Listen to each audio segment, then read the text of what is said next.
Inravio.com.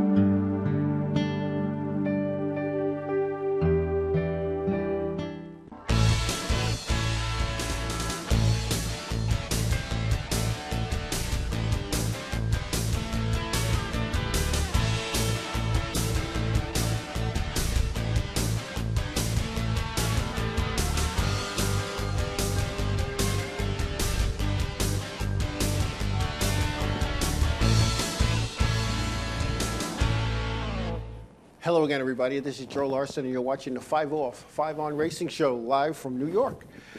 In the studios here at Inravio TV, we have a couple of guests coming on the second half to talk about drag racing and some developments that a lot of people never believed would happen.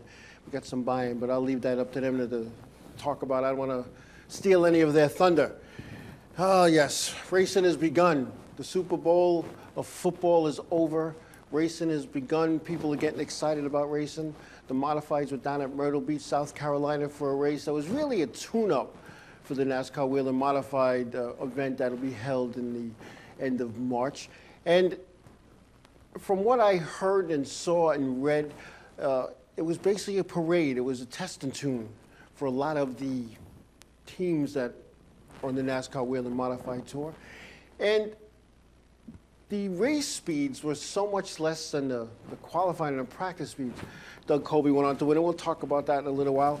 But Formula One, an interesting event happened in Formula One, where according to an article in in Auto Week magazine, the FIA looked into the debut of the controversial head protection system in 2017, but will take another year to take a look at it. Formula One is unique. It gets input from its drivers and owners, imagine that, as to what they might need. Now, this new system for their head is a halo system, and they took a consensus of the teams, and the decision not to use the halo device was narrowly defeated by a simple majority. Now, when you look at that, the halo system is a lot different than the Hans, and these Formula One guys, their shoulders and heads are all out there. If you ever watched the Formula One race, and they have the bar over the top, and years ago they didn't even have that. But I'd have to wonder why a driver wouldn't want something that's so safe. It's just like years ago when fire suits came into play. These guys are racing in jeans and a T-shirt with their cigarettes rolled up in their sleeve, racing. They said, "Oh, you got to wear a fire suit." They didn't want to do that. They fought that until it was mandated by NASCAR. The same thing with full-face helmets. They had the open-face helmets. The sanctioning body said, "No, we're going to a full face." All of a sudden, these drivers, "Oh, my vision is I can't see." Now you'd be crazy not to run a full-face helmet. But I'm just impressed that Formula One takes a consensus from their drivers, sits down and it's like going to the user rep. You go to the user rep, find out what the need is, who's using it, what's the need, the good, the bad, the indifferent. And Formula One does that. And that's why Formula One is as successful as it is today. So that's a good deal on the Formula One circuit there. Like I said, the NASCAR Wheel and Modified Tour. According to Area Auto Racing News, NASCAR's Wheel and Modified Tour Series Director Jimmy Wilson wanted to clarify an article reported in Area Auto Racing News written by Steve Barrett back on January 25th. There was a closed-door meeting that was held with the top 10 owners to discuss a number of concerns, and one of them was the number of men over the wall during a pit stop. Now, in the past, it's been 5. You let 5 in. There's talk at Myrtle Beach that they will only allow 2, possibly 3 men over the wall. I'd have to wonder what they're looking to do here. You're talking about changing a tire, fueling, making adjustments. You have to have a guy, if you're fueling a guy with a catch can, so are they going to say you can't do anything on the same pit? You got to pit twice? I don't know. It remains to be seen. But Area Auto Racing News also reported that Wilson stated that 3 is being considered for Myrtle Beach, but it's still being discussed. So why have a meeting with the owners to get their input? The race is 2 weeks away and you still haven't decided. And these teams from the north, they're going all the way to South Carolina. Do they need to bring their full crew? Do they need to bring 3 guys? Do they need to bring 6 guys? What do they need to bring? And that's one of the things that the NASCAR needs to take a look at. They can't wait to the 11th hour to make these kind of decisions on a touring series that's not in the big 3. They don't have $1 million budgets. These are working men and women who race on the weekend. So I really think that they should take a look at that. Also discussed is practice speeds will determine the qualifying order, with the slowest team in practice will qualify first, and the fastest team in practice, I should say, will qualify last. Now, at a lot of racetracks, and I've been around the modifieds a long, long time. You know, you go to Thompson Motorsports Park in Connecticut, Stafford Motor Speedway in Connecticut, even Riverhead Raceway on Long Island. The early guys and gals have slower times because the track's cold. So is this their way to determine who's going to be in the show and who's not? You get an early draw. And you see that when they're doing the picks, like, you got to see that the best guy is upset about an early draw. Now you're going to put the slower guys in an early draw, gals, and it's going to change everything. It's going to change everything. I don't know what they're looking to do. I really don't. But like I said, Myrtle Beach Speedway is coming up. It'll be the tour's first event in 2017, and it's down in the South. And for years and years and years, the Thompson Motorsports Park, also known as Thompson Motor Speedway back in the day, was the first event, the icebreaker. Owner Don Honig insisted on it. Well, now he's turned over the operation of the racetrack to his grandsons, and I guess things are different. So we'll see how that works out with Thompson and Myrtle Beach and Stafford. Traditional schedule is no longer the traditional schedule there. But it's going to be interesting how that goes. And there was a race there, like I said earlier, won by Doug Colby. It was a parade with no music. I tried watching it, you know, with the live feed. It was just a parade. They weren't even racing hard. And I'm thinking it was just a glorified practice session for the event that's going to be held, like I said, in March or the end of March. So a lot of people were disappointed in the race action. And a lot of guys who I thought would go did not go. I believe there was only 24, 25 teams that went to the event. And they were expecting a lot more, especially considering it's going to be the modifieds, or at least the northern part of the modifieds, first trip down to Myrtle Beach Speedway for this event. So it'll be interesting on how that goes. And it'll be interesting if Jimmy Wilson can make up his mind. Is it 2 men? Is it 3 men? Is it 5 men? And for this race. And he's going to take a look at, as it said in area auto racing, he's going to take a look at other venues. Do they really need 5 on the wall? Can they go with 3? Can they go with 2? This is coming from a person who's, I guess, and please don't get me wrong here, but you know, if you've never worked on these things on pit road, you've never driven them, how can you make a decision based on what? You need to make an educated decision. You need to talk to the teams. And I know Ken Massa, who was the owner of the 51 car driven by Justin Bonsignor, he was at that event. He was kind of openly discussing what went on in the meeting. I'm sure that he'll be spoken to about that, because it was a closed-door meeting. That means that stuff should have stayed inside, but it didn't.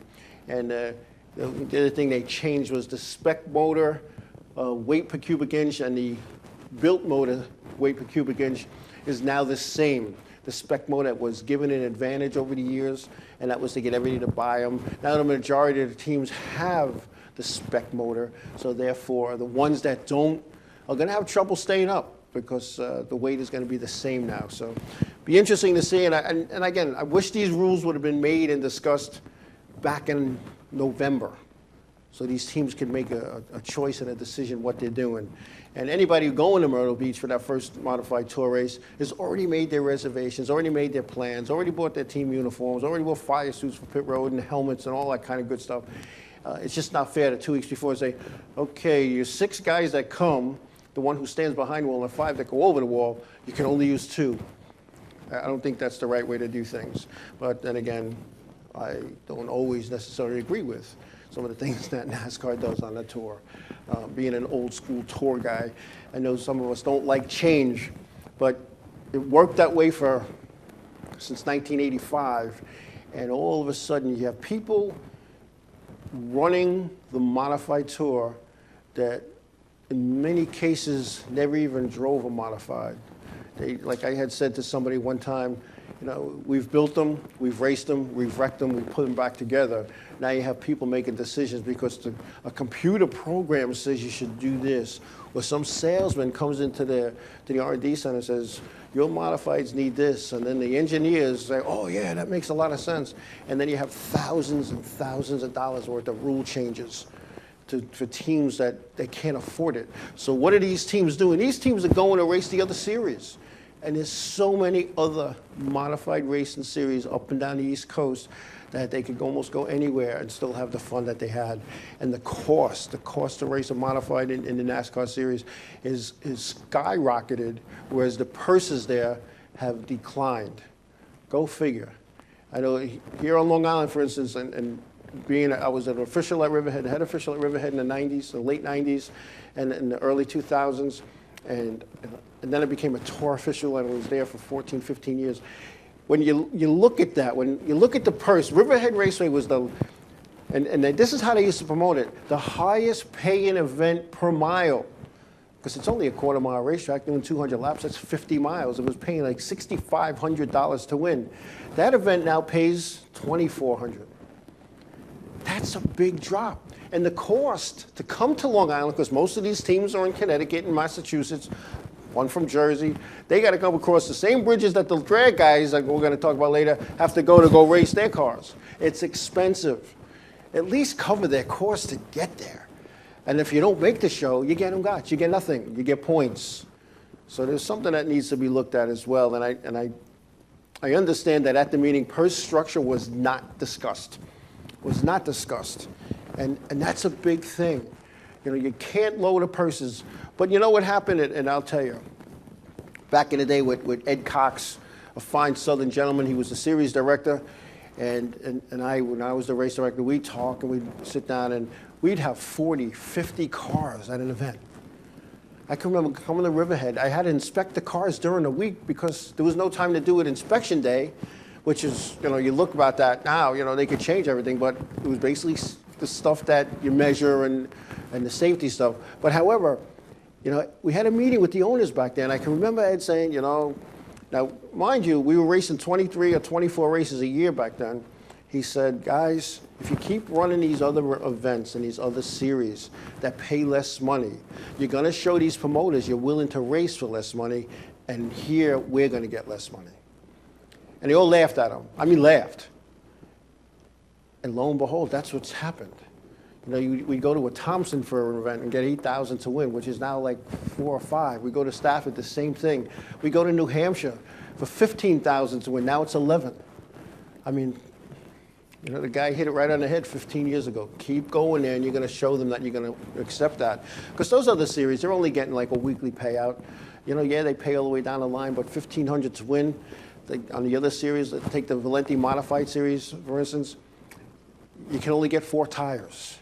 And that's it. You can't go buy 10 like you can on a modified tour. You get 4 tires. You get a flag. Oh, well, too bad, so sad. You're done. You know, they don't have to have the fancy pit stop uniforms because there are no pitting. There's no pit roads in the Valenti series. So now you saved another bunch of money. The motors are a certain way, another savings there as well. You know, and when you look at who's running in the Valenti Modified Series or the Modified Racing Series or the Southern Modified Racing Series, you look at the names on there, many of those drivers were drivers who participated in NASCAR Whelen Modified Tour 5 and 6 and 7 years ago. Why did they go to the other series? These guys aren't racing because they want to move up to Xfinity or Camping World Truck Series or the Cup Series. They're racing because this is what they do. It's a weekend thing. Let's go racing. It's like a golf game. I'll go hang out with my friends and play around the golf, spend the whole day. When we're done, we'll have a couple of adult beverages and sit back. That's what the NASCAR Whelen Modified Tour was. And it was a tight-knit bunch of people, and they helped each other. Now it's become a series that only the very rich are still doing, and the not-so-rich are struggling to make shows, even though they're taking everybody. But what's NASCAR doing to them? You know, all right, you need to be at this speed, a couple of laps, get up to speed or get out. Who cares? They're not in the way. That's what the move over flag's for. They're professionals. They know what they're doing. Let the guy just spent, $5,000 on tires, and then you're going to tell him on lap 10, you're not fast enough. Well, he was fast enough to qualify the race. These are some of the things that just irk me about the modified tour. And I know a lot of people are going to send me nasty grams and stuff, but especially my friends from down south. But that's just how it is. That's just how it is. Anyway, we're going to take a break. When we come back, we're going to talk about a track in Ohio that the modifieds raced on. And I don't think they'll be racing on that track again when we come back.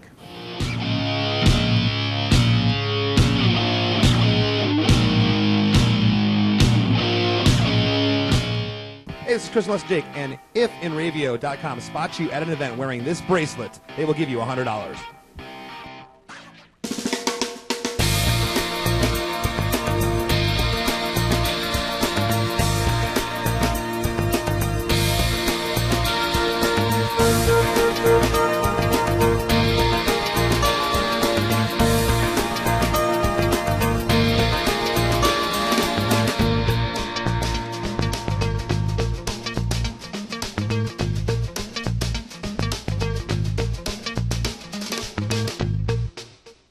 Village Music Shop of Mastic.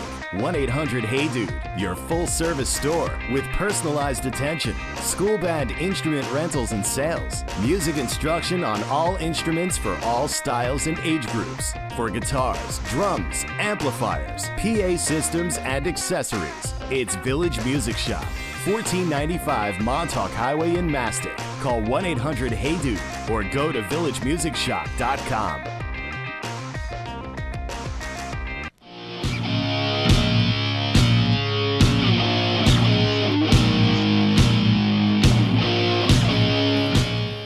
Welcome back.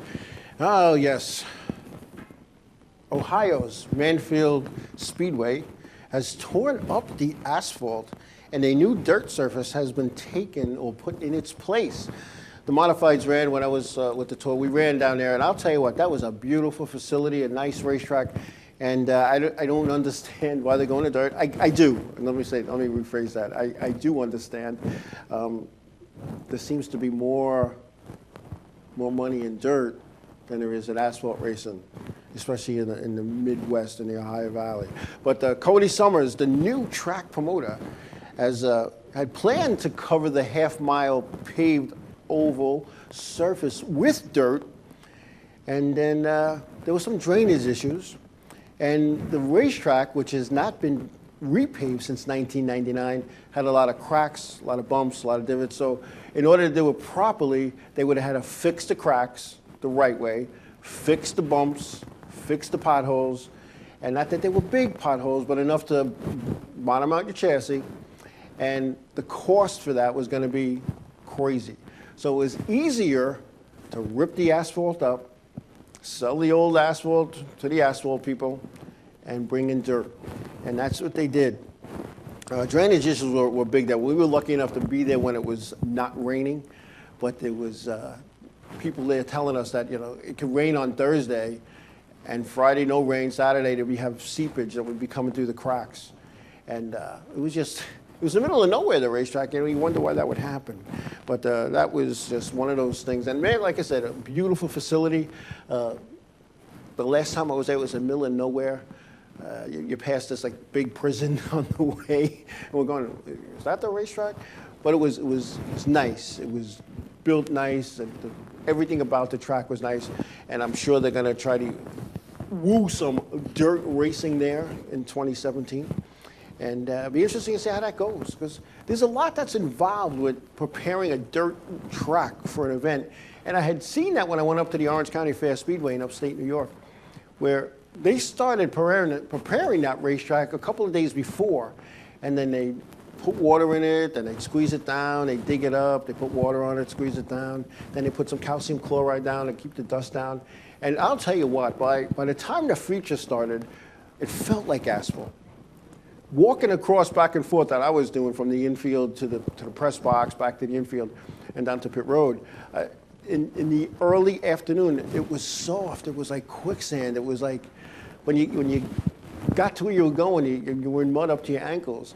And then later on in the evening, it was harder than asphalt. It seemed that way. I remember I dropped a mic. I dropped a mic into Egypt, and it broke in half, and I'm still hearing about that. But anyway, dirt racing seems to be getting bigger and bigger and bigger. Bigger and bigger and bigger. A lot of big payouts, $50,000 to win races all over the country. And I'm not talking about Tony Stewart's track in Eldora. I'm talking about, regular places that run dirt racing that garner these types of payoffs for the drivers. And I wonder what's different for this type of series where you have the World of Outlaws, you have the Lucas Dirt Series, Dirt by itself, DIRT. Why and how do they get these big purses where NASCAR is supposed to be like, the echelon of oval track racing, and the purses don't even, a guy wins the race, he lost money. I don't understand it. But it'd be interesting to see how Mansfield Speedway makes out. I wish them only the best, because at least they didn't close it up. They got a new promoter in there. He said, let's go dirt racing, and they're going to be dirt racing, so that's good. Oh, yeah. Sponsorship problems. In addition to Danica Patrick losing the Nature's Bakery sponsorship, which is now in the courts, battling out, Cup driver Clint Boyer is without a full season of sponsorship. That's tough. Clint Boyer, he's a good runner, he can make it happen. Doesn't think he can run the whole season due to lack of sponsorship.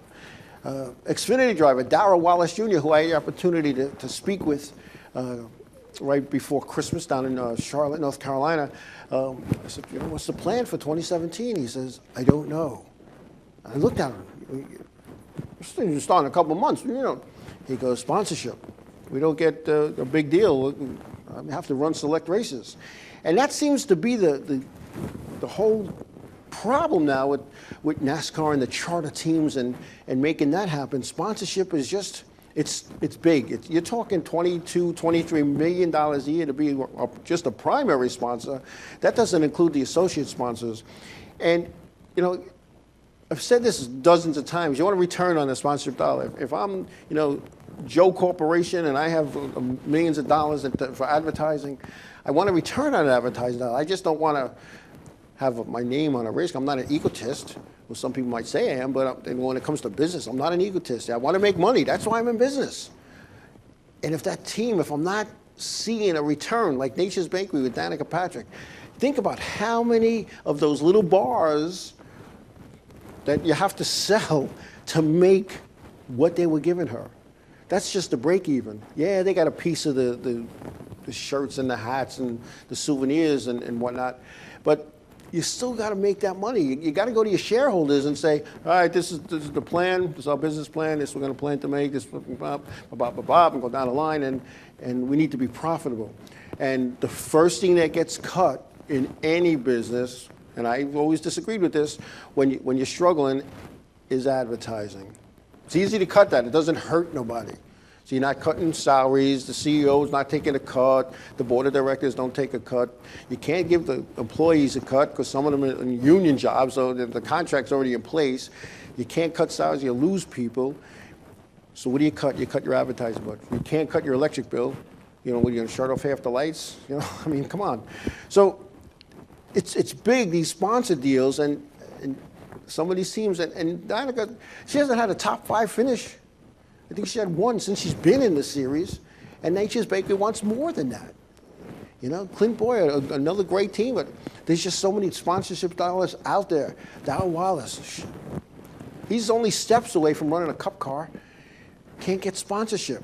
The day of the good driver strapping into a race car, NASCAR, and proving themselves is over.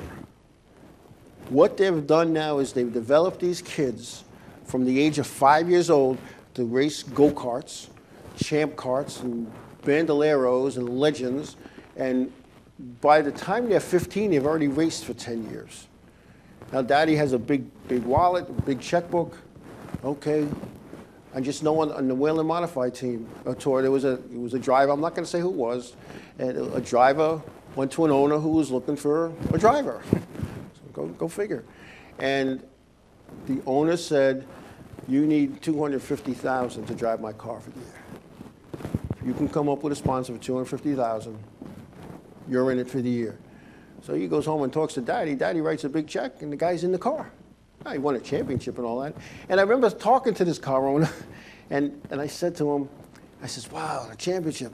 He goes, now I know what you get at the awards, but I said, so you made like $110,000. What did it cost you, if you don't mind me asking? It was about $3. So he won the championship, he lost $250,000. I don't understand it, but that's why sponsorship's big, and you got to keep your sponsors happy. What else is going on? Dover International Speedway in Delaware announced last week that they will extend the safer barrier to the front stretch, not just in the corners. That is big. It's going across the front stretch, so that whole facility, the whole wall, from turn 1, turn 2, backstretch 3 and 4, front stretch, will have a safer barrier. Now, mind you, coming off those corners, they're already right at the wall. Safer barrier comes out about this much, and that's a tiny one. So now they've taken that away. I'm thinking they're going to have a Dover stripe now instead of the Darlington stripe, because Darlington, you come off the corner, you're bouncing off the wall if you're running good. You're scraping the wall. So, but it's good to see that they do that, because you take some hard hits at Dover. And I had the opportunity to attend an event at Dover as a fan for the first time last season.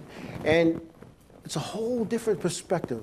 I officiated some races there, K&M Pro Series and Xfinity Series. And when I went there as a fan, it was a whole different perspective. And I'm glad they have a safer barrier there now. So it'll be good. Let's see. Yes.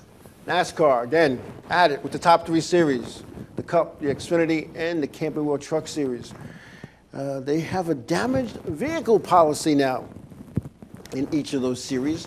What does that mean? Well, it means a car can no longer repair damage of body parts.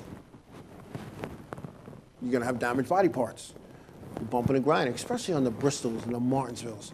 You know, not so much in Daytona or Talladega, but the mile and a half mile, you're going to tear up some equipment. And if it's in the way of your wheels, they're going to put you on a 5-minute clock, and that 5-minute clock starts when you hit the first line on pit road. And the clock starts. You're at the far end of pit road, let's say, and you only can go like 30 or 40 miles an hour, depending on the racetrack, some 55, and that sounds fast, but not when you're just going 200, 55 is really slow. And you pull into the end of pit road, and the clock's running. Now, in that time, the crew chief has to survey the damage, get what's needed to fix it, and fix it. At 5 minutes and 1 second, they're out of the race. Also, if they have to go behind the wall and fix something, let's say they blew the tranny or blew a rear, once you go behind the wall, you're out of the race. Now, I'm hoping NASCAR tweaks this because it doesn't make sense. It doesn't make sense. What are they trying to do here? Big Brother just said, that's it. What do they want? Pristine, perfectly good-looking race cars? That's what they want. That's what they want, and that's not racing. Think about, let's say Daytona, and I tell you what, I'm going to say the first time this happens to a Hendrick car, first time it happens to a Hendrick car, that rule's going to be tweaked, because just like with the Chase, when Jeff Gordon didn't make it a few years ago, and Rick Hendrick went and had a little meeting with Brian France, guess what? There was a provision made to put Jeff Gordon in because he only missed it by 1. This is what's wrong in America today. You know, we're taking X number, you didn't make it, sorry, try again next time. No, we don't want them to be upset, they're going to lose their sponsor. That shouldn't be NASCAR's problem. I know you got to be sponsor sensitive, but the rules are the rules. I'm thinking the first time Jimmy Johnson, let's say at Daytona, Jimmy Johnson gets wrecked and the fenders are bashing into the wheels and they got to take it off, and they have that 5-minute clock, and it's 5 minutes and 3 seconds, and Jimmy Johnson goes to pull it. Nope. Rick Hendrick will be on the phone with Brian France then. Trust me. This is a stupid rule. These are stock cars. These are cars that race and beat and bang. And, you know, it's not like a drag car you don't want to touch. You're going down in a straight line, and the fastest guy at the end is in. But in oval track racing, That's racing. You know, what do they say? You know, rubbing is racing. So now you can't read the numbers, and the sheet metal's flopping off, and they can't get it. Or a guy has a flat tire, flat or bent hub or something, or control arm is bent, and he's got to limp down pit road. He's in pit stall 1. That clock started in pit stall 43. He's not going to make it to his pit by then. And God forbid he has to be towed in. By the time they come and they look and get him out and open the hood and hook it up, 3 minutes just passed. Done. I just don't understand where some of these rules are coming from. And again, it's made by people who never raced cars before. Never raced cars. And I'll tell you what, you know, you go out in a race, and then I'll give you a case in point. And it had to, you know, I was at a Riverhead thing because I've probably seen 6,000 or 7,000 races at Riverhead. Car was racing, pulled in, tried to get fixed, went behind the wall in the pit, so to speak. And there was another caution, but they missed. They couldn't get back out in time. Another caution goes out, they go back out. And they just kept chipping away laps. It was a 20-lap feature. I got a lap here, lap here. Well, there were guys who dropped out of the race lap 3, lap 4, lap 5, lap 6. This person gained 7 spots because they kept coming back, the perseverance to get back out on the racetrack, because we're racers. That's what we do. We didn't go to the racetrack to do a couple of laps and go home. This rule is going to be tweaked, and this is going to be a big change. And I'm telling you what, you know, Rick Hendricks has a lot of juice with NASCAR, and I'm sure that the first time it affects him. See, when it doesn't affect him, it's a good rule, because that helps him, you know. A Childress car pulls in, a Roush car pulls in, you know, Stewart Haas pulls in, you know, because they're damaged. That helps him. He's got, you know, 3, 4 cars on the racetrack. But the first time it happens to him, it's going to be a problem. It's going to be a problem. And I'm surprised Tony Stewart, as an owner, isn't sit back saying, hey, you know, we got to do something here. We got to do something here. This isn't a good rule. You know, it's not a safety thing, because the car's not going to leave pit road if it's not safe, and no team will put their driver in that position to be in an unsafe race car.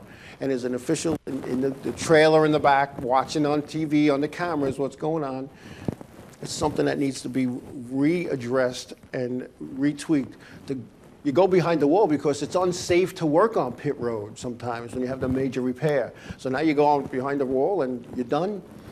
No, I don't know what they were thinking. I don't know what they were thinking on this, and it needs to be reconsidered. It really does. It really does. Anyway, what do we got here? Monster Energy, the NASCAR Cup Series. They'll kick off this Saturday with the Advantage Auto Parts Clash at Daytona, Saturday night at 8 p.m. 75 laps, and with a competition caution after 25 laps, which will separate the segments. To be eligible, driver must have a pole from 2016, or be a former Clash winner, or a former Daytona 500 pole winner, or completed full-time in 2016. All playoff drivers, they don't call it the chase anymore, they call it the playoffs. All playoff drivers for 2016 are also eligible. However, Greg Biffle will be ineligible, and because he is without a ride for 2017. He couldn't hop into somebody else's vehicle. He is without a full-time ride. In fact, he's without a ride, period. But Carl Edwards, who retired last month, they made a provision for Rouse Fenway Racing that Daniel Suarez will replace him, because he replaced Carl in the car. They had prepared a car for the event. They're ready to go. Carl Edwards decides at the last minute that he's just going to retire, and that puts Suarez in. Again, NASCAR tweaking the rules as they go along. Tony Stewart, who is also eligible, but his retirement was announced a year ago. He can't put a replacement driver in his either. So 17 drivers will start the event, and it is a non-points race. This is just a dash for cash, folks. And they bring a special car for this thing. They don't care if they tear it up. There's a big payoff in it. And, you know, it's the old, they used to call it the Busch Class years ago. And it's good hard racing. I've seen about 15 of these events, and you're on your feet from the green flag to the checkout, let me tell you. You might sit down when the competition yellows come out of lap 25 just to catch your breath. But I'll tell you what, this is an event to watch. This is an event, if you're down in that area, go to it. It's an awesome, awesome time and an awesome, awesome event. So that's all good. The chat people are chatting. That's good. Welcome, everybody. It's nice to see Tracy from Evansville Speedway, upstate New York. Welcome. Always a pleasure. And my #1 fan is also here, Winnie. Thank you. And Need for Speed, he's on and off. So be a good night here. So good night. Anyway, I think it's, oh, wow. I didn't see the clock. We're going to take a break. When we come back, we'll have a Long Island Needs a Drag Strip guest, and we'll be talking about some news that went on last week and some future plans when we come back.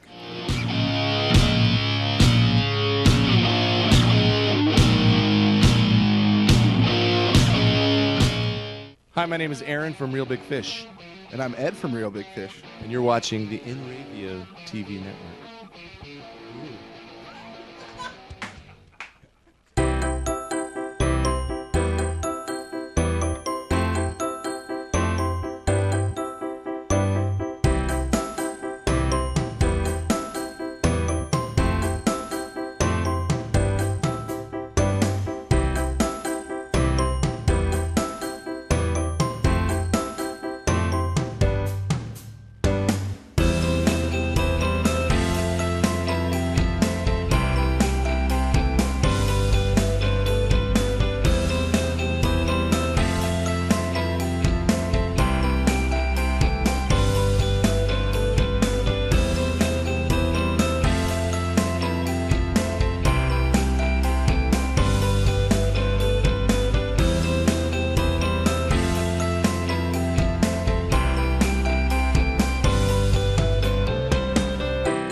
Village Music Shop of Mastic.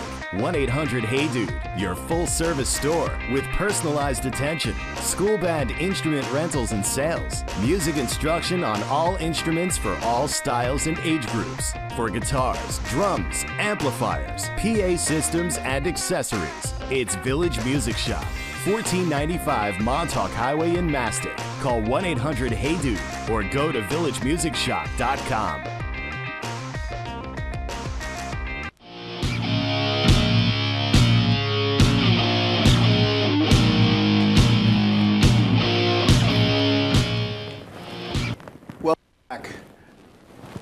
Welcome, gentlemen. Welcome.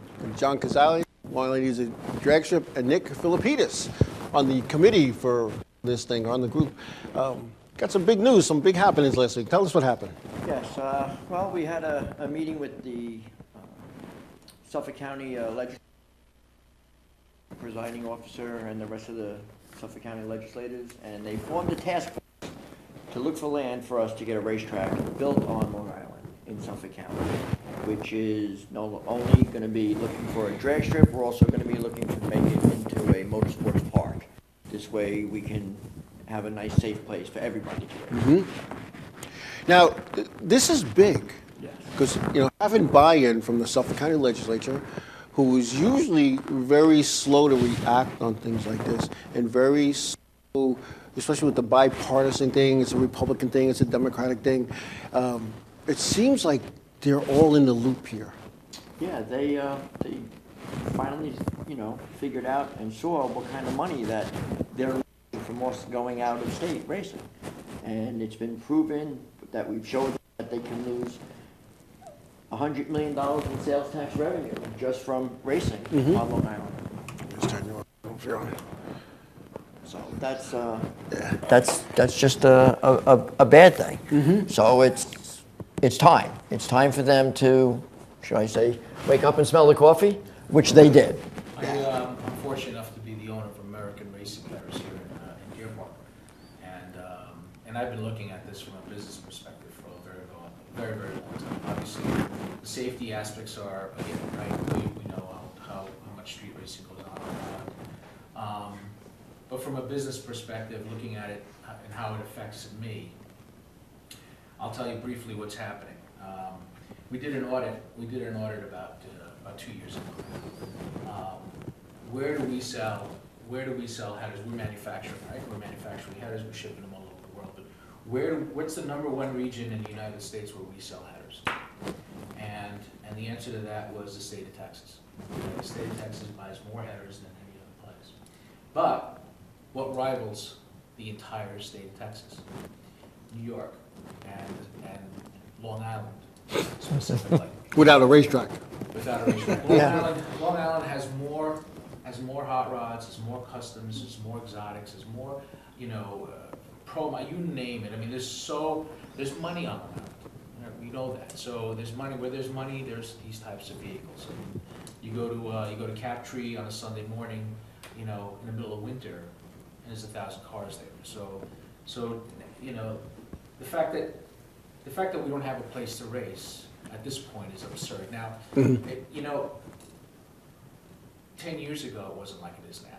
Right. Okay, Dodge is getting ready to come out with their new Challenger Demon that they haven't announced how much power yet, but it's probably 800 or more horsepower. More So than a now Hellcat. Yeah. So right. So what's happening is, it's not just building a race car anymore. It's going to the showroom and buying one. So these things are.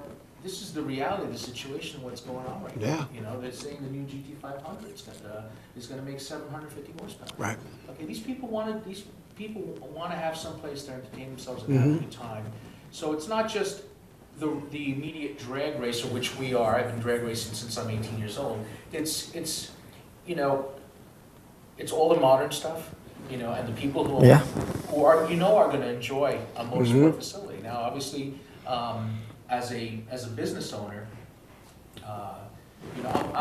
I need to look into the future as to where we're going to end up, and where I'd like to be. I mean, we started here. Our company's only 11 years old. We started here. We've been fortunate enough to do some pretty amazing things in a short time. But moving forward, where do we go? Do we stay? Do we stay on Long Island? Right. Or do we take our operations and move them someplace else?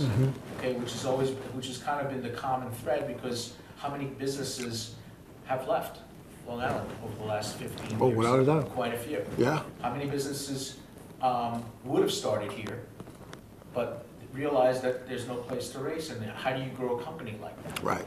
How do you grow a business like that? See, for me, it's not just what the racetrack does for safety. It's what the racetrack does economically. Right. So how does it affect our local economy? So I want to stay on Long Island, but I want a reason to stay on Long Island. What I'm hoping is it's not just a racetrack. It's an area that can lure businesses, in the vicinity, of course, create new businesses in the vicinity. I don't know what goes on in Indy, right? Look at Indy, right? With the track. I mean, that track, okay, the Indy 500s, there's their big event a year. They have, of course, the Brickyard 400 and everything. But how many businesses are in that immediate vicinity?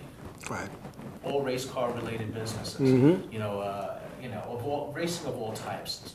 So I think we have the ability to create something like that, albeit not overnight, but it can happen.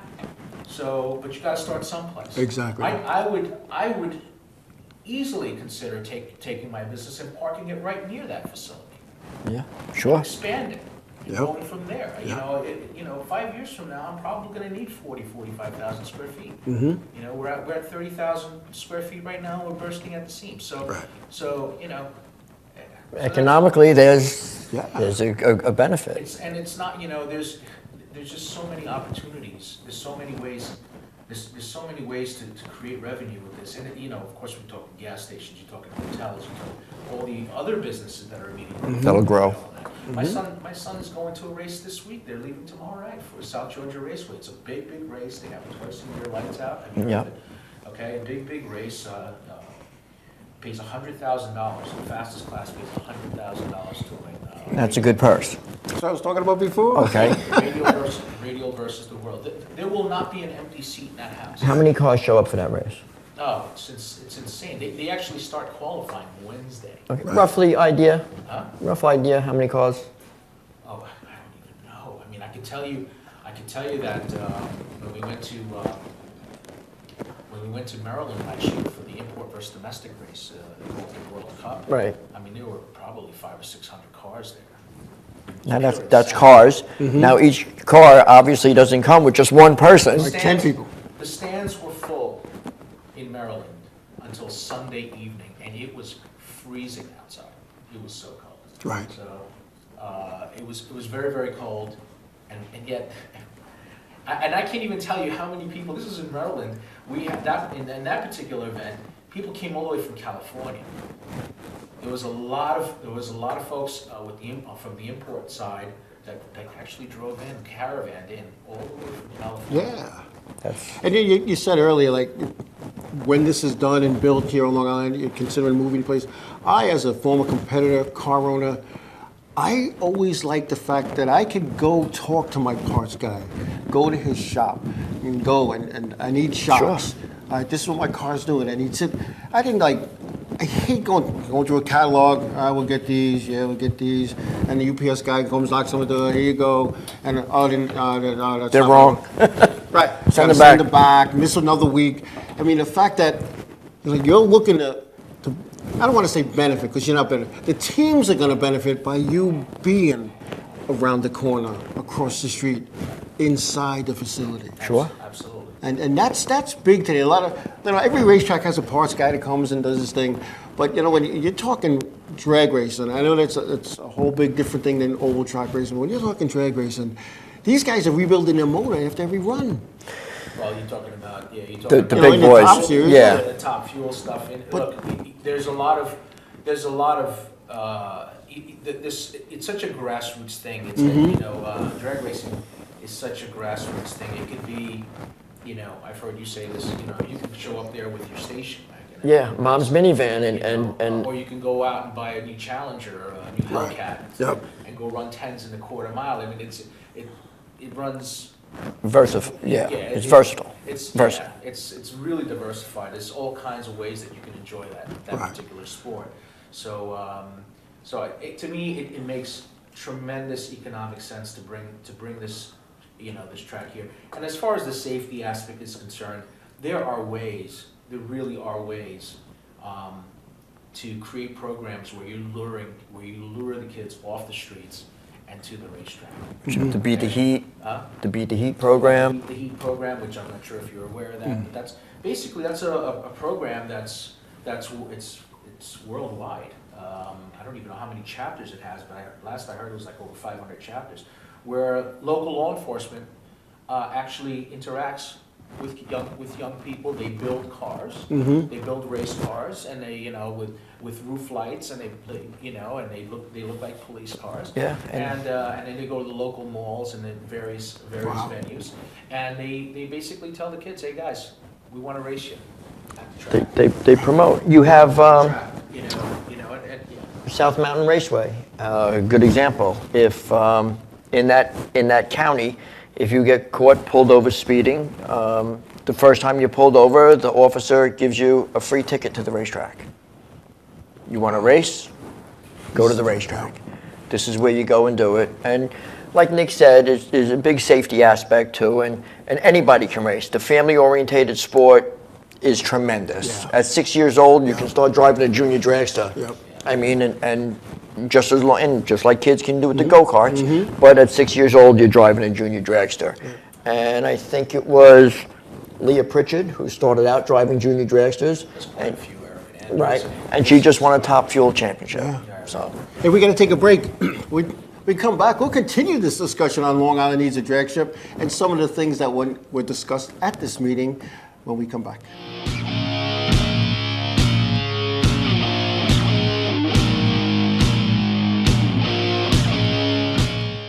Hi there, this is Buddy from Less Than Jake, and you are listening to Inravio TV. You're probably watching it too.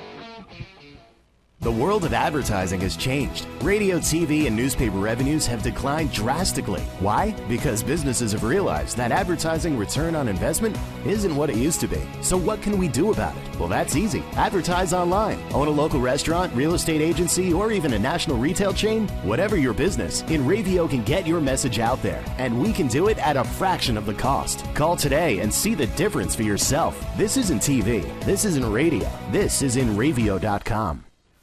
Hey, I'm Raul Panther. And I'm Commander B. Hawkins. And I'm Mark Weller.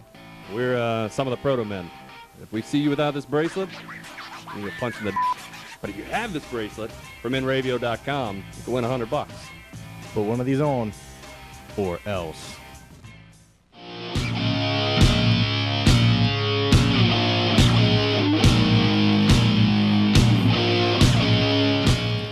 Welcome back.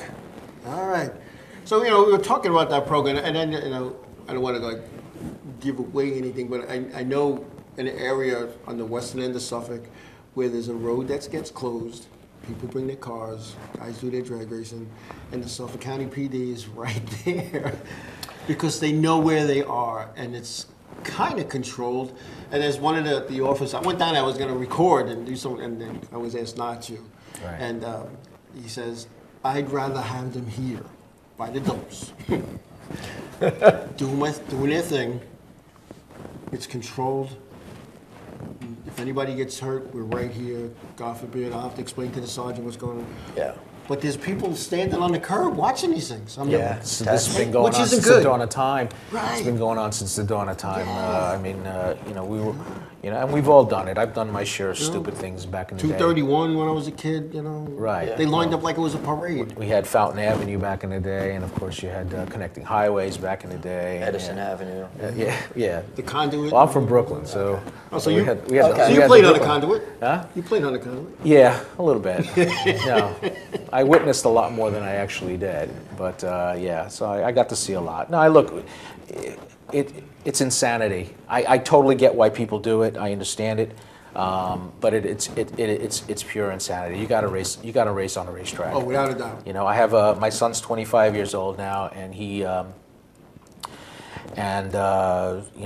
He's been on the racetrack since he's a kid. Since 18 years old.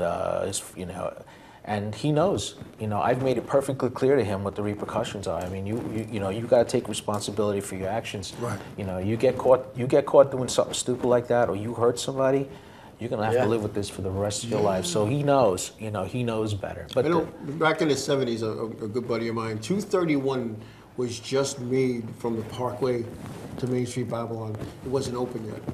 And that's where we went. Yeah. And 11:45, the 4 to 12 cop, he went to the precinct, and the midnight to 8 guy didn't get there to 12. So we had a half hour. Right. And it was exciting. It was fun. We enjoyed it until one day, my buddy gets a little squirrely, and at this point, he's almost at top speed. He catches a guardrail, goes airborne. He's up. And we're like, oh, that's so cool. And he lands, sparks all over the place. We didn't get anything of it. But when he landed, his thigh bones broke because of the way they were over the seat. Both legs. wow. The longest and strongest bone in your body. Right. It wasn't funny anymore. No. And everybody scattered. Left them there. Yeah. Left them there. Nobody wanted to be on a cops game. Sure. Yeah.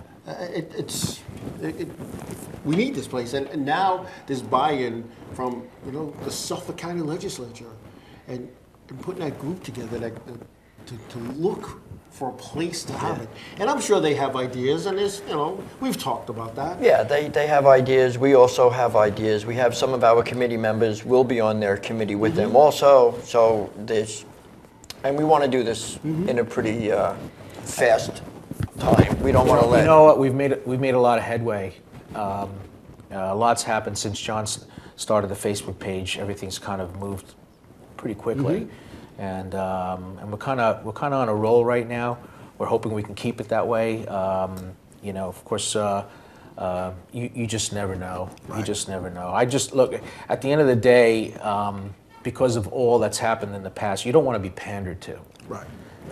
But I really feel that that's not the case this time. I don't believe so. I did sense that years ago, that whatever feedback we were getting from the from the political side of things. I don't want to name names or anything, but it just seemed like there was a lot of pandering going on where that doesn't seem to be the case this time. There was a lot of lip service back then. They were talking to the audience. Yeah, Right. they just wanted to keep you happy. But this, Right. we're They just gave beyond you- the happy point. Right. We're looking to make this a Yeah. reality. No, some people really stepped up, and I'm really pleased about that.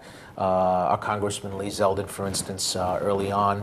From the beginning? Yeah, from the beginning.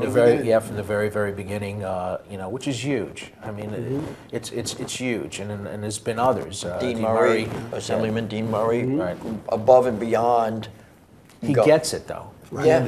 He understands it. He could see beyond his nose, and he knows what's happening. You have to be out there to see it. You have to go visit a racetrack during an event to get a general understanding of what's going on. You know, Maybe we'll take him on a field trip. yeah, well, we could. You know what I mean? We'll rent a bus. We'll take the legislators on a field trip to the racetrack. We certainly could. We can take them out to one of the events we run with our Camaro, with our American Racing Headers car. We can bring them out there and see it firsthand. We can fly them in and let them get a gist for what's really going on. See the crowd. See exactly. And it's not just the crowd. What's going on in the town? Yeah, well, right. What's going on in town? What's going on at the gas stations? What's going on? The restaurants, everything, hotels. The restaurants. It really has a direct effect. This event that my son's going to is going to be going on for 5 straight days. Yeah, lights And out it's in not a Georgia. professional. It's not some NHRA, professional event. Right. These are mostly grassroots guys, with basically pro mods on 315 drag radial tires, and but these are just really grassroots guys, businessmen, whatever it is that they do for a living, going out there and having fun. But for 5 straight days, they're going to be there racing, Spending a lot of money. and I guarantee you, there will not be an empty seat in South Georgia Raceway this Like you were weekend. talking about with the dirt tracks. People want to race. You know what I mean? Why are they making more payouts? Are the payouts higher in dirt racing than they are in the NASCAR? Well, you want to race. Race. That's your hobby. That's what you want to do. Everybody loves to race. Let me tell you something. That class, that Radial versus the World class, if NHRA ran Radial versus the World during one of their events, Forget it'd be bigger than Top Fuel. Yeah, that's Call me crazy, but that's what I believe. I believe too. Yeah. Without a doubt. It would be huge. What's next for Long Island Needs a Drag Strip and the legislators' fact-finding mission? What's next? Next is we have their meeting. We're going to set up a meeting with them, and then we're going to show them the properties that we have in mind that we found ourselves, and introduce it to them. And We talked about a couple. right, Still we have good? we have a few we have a few in the town of Brookhaven. We have a few in the town of Riverhead, obviously, but it's a joint effort. Right. Okay. Without a And- doubt. Right. And this is going to happen, and it's going to happen very soon. We're not going to procrastinate. It's We're going to not- happen sooner than later. Right. We're not just going to let them talk and just appease us and say, yeah, okay. No. Because we could read between the lines at this point. Right. Right. You know what's reality from what's And BS at this the other politicians that are on our side are not going to let the legislators just talk. Right. So they're going to push. So This is I mean, it's a great movement. It's a great time. Yeah. The Facebook page now is at 14,000. Over 14,000. Over 14,000 strong, and we had Channel 2 and Channel 4 News come to our shop last week. Unfortunately, I was at my wake, the wake of my father's wake, and I couldn't be there for that. But they came by and they saw the operation. They saw what's going on. And I'm sure that'll have some effect. But I think we're at a point now where we kind of went past much Just further. talking. We went Just much talking. further than we'd ever gotten before. So now the confident, everyone's is pretty confident that something positive is going to happen. It comes down to property, obviously. It comes down to property and finding the right person to come in or persons to come in and make the investment. Which we are having investors contact us already. So it's. We're running out of time. It just seems it goes so fast sometimes. But I want to thank you, John and Nick, for coming down and Thank you. and sharing all of this with us. And thank you, folks, for joining you and very watching. much. And if you missed the show, you talk to somebody who said, "Oh, I missed it. I want to see it." Go to your archives, Inravio.com, 505 on Racing. And this week, wherever your racing endeavors will bring you, I want you to be safe, be careful, give somebody a hug, tell them you love them. God bless you all, and we'll see you next week. Thanks, everybody.